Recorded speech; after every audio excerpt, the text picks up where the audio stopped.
और एक बड़ी खबर की बात करते हैं। बड़ी खबर पाकिस्तान से, जहां सरबजीत के हत्यारे की हत्या कर दी गई। जी हां, बड़ी खबर आपको बता रहे हैं, सरबजीत के हत्यारे की गोली मारकर हत्या कर दी गई है। अज्ञात हमलावरों ने गोली मारी है और आईएसआईएस का गुर्गा बताया जा रहा है आमिर सरफराज। तो देखिए, एक के बाद एक भारत के दुश्मनों को खाक में मिलाया जा रहा। जी हां, सरबजीत के हत्यारे की पाकिस्तान में हत्या हुई है। अज्ञात हमलावरों ने हत्यारे को गोली मारी है। आईएसआई का गुर्गा था आमिर सरफराज।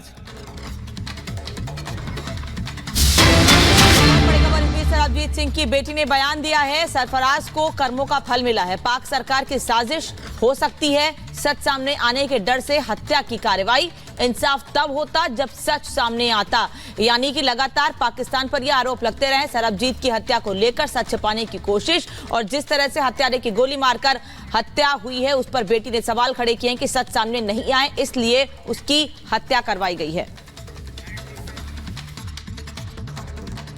जिन्होंने पापा पे उस टाइम पे हमला करके उनको बुरी तरह से घायल कर दिया था जेल में, उसके बाद उनकी वहाँ पर मौत हो गई थी पाकिस्तान की जेल में ही।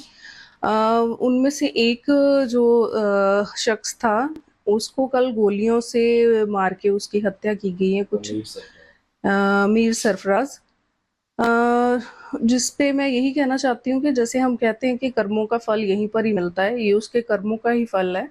लेकिन इसके साथ ही मुझे लगता है एक बहुत बड़ी साजिश भी है ये पाकिस्तान की ही सरकार की तरफ से, क्योंकि ऐसे हो सकता है बहुत सारे राज हों जो उनको लगता हो कि बाहर ना आ जाएं दुनिया के सामने, क्योंकि ये भी एक पाकिस्तान सरकार की और वहाँ की एजेंसियों की ही एक मिली भुगत के जो है कारण इन्होंने एक साजिश रच के ही मेरे पापा का वहाँ जेल में कत्ल करवाया था। तो भारत का एक और दुश्मन ढेर हो गया है। सरबजीत का हत्यारा, जिसकी लाहौर जेल में हत्या कर दी गई है गोली मारकर, लेकिन सरबजीत की बेटी अभी भी सवाल खड़े कर रही हैं। क्या कह रही हैं हमने सुनाया आपको, लेकिन इस रिपोर्ट को देखिए कि हुआ क्या है आखिर।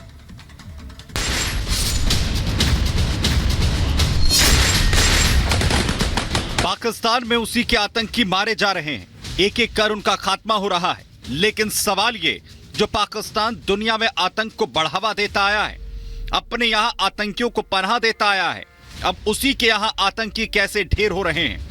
आज पाकिस्तान से बड़ी खबर सामने आई है। लाहौर में अंडरवर्ल्ड डॉन अमीर सरफराज की अज्ञात हमलावरों ने गोली मारकर हत्या कर दी। आज हत्या कर दी गई लाहौर अंडरवर्ल्ड डॉन अमीर सरफराज की, जो खुद भी एक हत्यारा था। लाहौर में अज्ञात लोगों ने उसे गोलियों से भून डाला। अमीर सरफराज वही शख्स है जिसने आईएसआई के इशारे पर पाकिस्तान की जेल में बंद भारतीय नागरिक सरबजीत सिंह की हत्या की थी। अमीर सरफराज ने सरबजीत सिंह की पॉलीथिन से गला घोंटकर पीट कर हत्या की थी। अमीर सरफराज वही है जिसने आईएसआई के इशारे पर पाकिस्तान की जेल में बंद भारतीय नागरिक सरबजीत की हत्या की थी। पाकिस्तान की कोट लखपत जेल में अमीर सरफराज ने सरबजीत की पॉलिथिन से गला घोंटकर और पीट कर हत्या कर दी थी। पाकिस्तानी खुफिया एजेंसी आईएसआई के कहने पर अमीर ने सरबजीत को तड़पा कर मारा था। पंजाब के सरबजीत को पाकिस्तान में जासूसी के आरोप में पाकिस्तानी सेना ने पकड़ा था और अब इसी अमीर का हिसाब हो गया है। आईएसआई ने उसको भी खत्म कर दिया जिस अमीर सरफराज से सरबजीत सिंह का खात्मा कराया था। एक बात स्पष्ट है, आतंक का खात्मा फिर मौत ही है, आतंक का अंत भी मौत ही है। और आज अमीर सरफराज को भी मौत आई, उसका भी कत्ल कर दिया गया। कुछ दिन पहले चुनावी रैली के दौरान यूपी के सीएम योगी ने पाकिस्तान पर निशाना साधते हुए कहा, अब तो कोई पटाखा भी तेजी से फट जाए तो पाकिस्तान पहले सफाई देता है। नहीं, हमने नहीं फोड़ा है, दुश्मन बहुत ज्यादा डरा हुआ है। पाकिस्तान के अंदर 2 साल पहले 20 दुर्दांत आतंकवादी चुन कर मारे गए थे।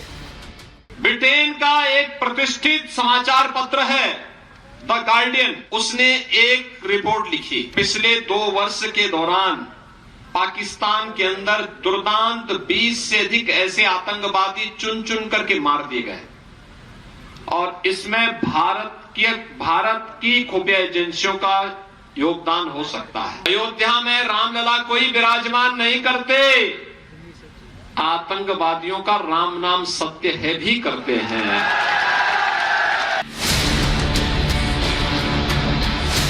हालांकि आजकल पाकिस्तान में आए दिन अनजान हमलावर बड़े बड़े आतंकियों को जहन्नुम का रास्ता दिखा रहे हैं, जिसमें रियाज अहमद, परमजीत सिंह पंजवार, बशीर अहमद पीर मिस्त्री, जहूर इब्राहिम समेत कई भारत के मोस्ट वांटेड लिस्ट में शामिल रहे हैं।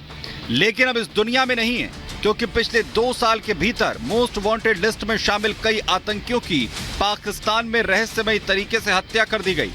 ये सभी लश्कर ए तैयबा, जैश ए मोहम्मद और हिजबुल मुजाहिदीन और अलगाववादी खालिस्तान आंदोलन से जुड़े हुए थे। पाकिस्तान और इन प्रतिबंधित आतंकवादी संगठनों ने हत्याओं पर चुप्पी साध रखी है।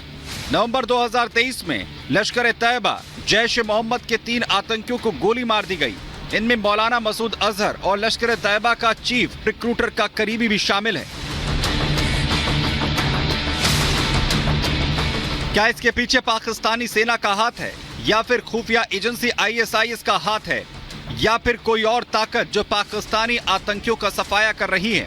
हालांकि अब ये हत्याएं जिसने भी की हों, चाहे ये हत्याएं पाकिस्तान में आतंकी गुटों के बीच बढ़ती आपसी दुश्मनी का नतीजा हों, लेकिन ये भारत के हक में है, क्योंकि भारत के दुश्मन पाकिस्तान में उसी के जरिए ढेर हो रहे हैं। Bureau report, Republic Bharat.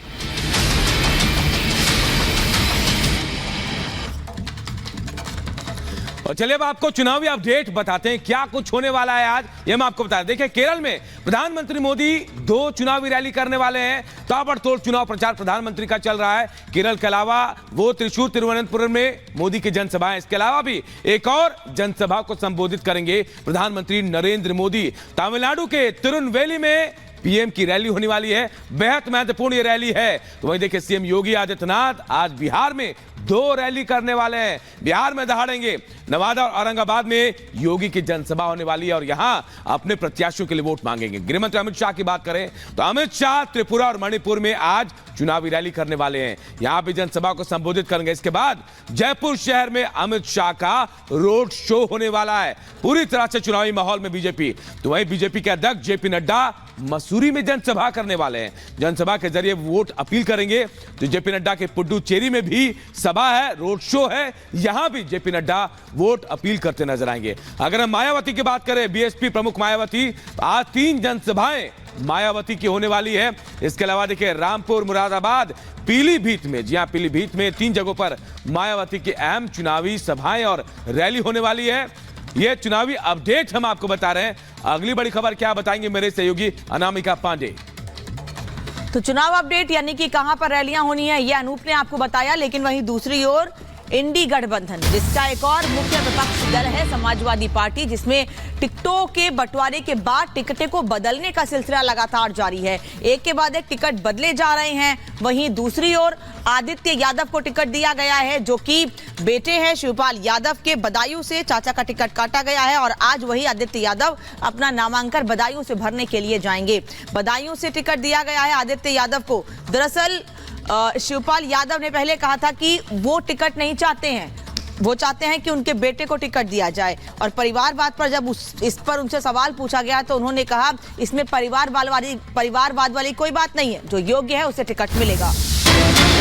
और देखिए, सपा से जुड़ी एक और बड़ी खबर आपको बता रहे हैं। सपा में टिकट बदलने का सिलसिला जारी है। जी हां, बदायूं के बाद सुल्तानपुर सीट पर भी प्रत्याशी बदल दिया गया है। सुल्तानपुर से राम भुआल प्रत्याशी अब प्रत्याशी होंगे और वहीं भीम निषाद, जिनको पहले टिकट दिया गया था, उनका टिकट काट दिया गया है। तो देखिए, पहले बदायूं और अब सुल्तानपुर सीट से भी प्रत्याशी बदल दिया है। समाजवादी पार्टी ने सपा में टिकट बदलने का सिलसिला जारी है। सुल्तानपुर से अब राम भुआल निषाद जो है वो प्रत्याशी होंगे। भीम निषाद को पहले यहां से टिकट दिया गया था, उसके बाद उनका टिकट काट कर यहां प्रत्याशी बदल दिया गया है। तो सुल्तानपुर में अब राम भुआल जो है वो प्रत्याशी होंगे सपा के।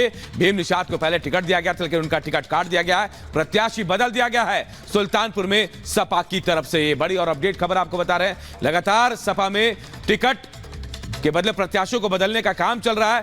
पहले ऐलान किया जाता है, उसके बाद कहीं ना कहीं दूसरे उम्मीदवार को फिर टिकट दिया जाता है। संभावित उम्मीदवार सामने वाले विरोधी के देखते हुए यहां टिकट बदला जा रहा है, प्रत्याशी का नाम बदला जा रहा है।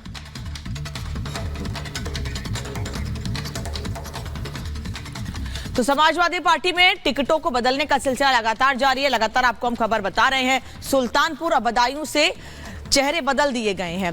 क्या कारण है आखिर कि मंथन नहीं किया जाता है या अचानक से आनन फानन में टिकट दे दिया जाता है, या जिसको टिकट दिया जाता है वो सपा के टिकट पे चुनाव लड़ना ही नहीं चाहता है कि बाद में बदलाव करना पड़ता है? आखिर क्या कारण है इसके पीछे, इस रिपोर्ट में समझिए।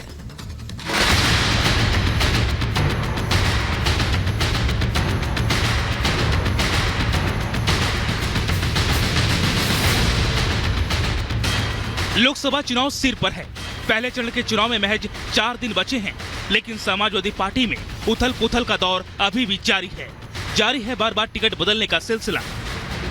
पार्टी अध्यक्ष अखिलेश अब तक ये तय नहीं कर पा रहे हैं कि 24 के इस महासंग्राम में मैदान में किसको उतारें। मेरठ, मुरादाबाद, बिजनौर, रामपुर, नोएडा समेत कई ऐसे सीट हैं जहां समाजवादी पार्टी ने अपने उम्मीदवार को लेकर खूब माथापच्ची की और बार बार अपने अपने प्रत्याशी तक बदले। चुनाव से पहले समाजवादी पार्टी की साइकिल किस तरह पंचर है, इसका अंदाजा इसी से लगाया जा सकता है कि समाजवादी पार्टी की तरफ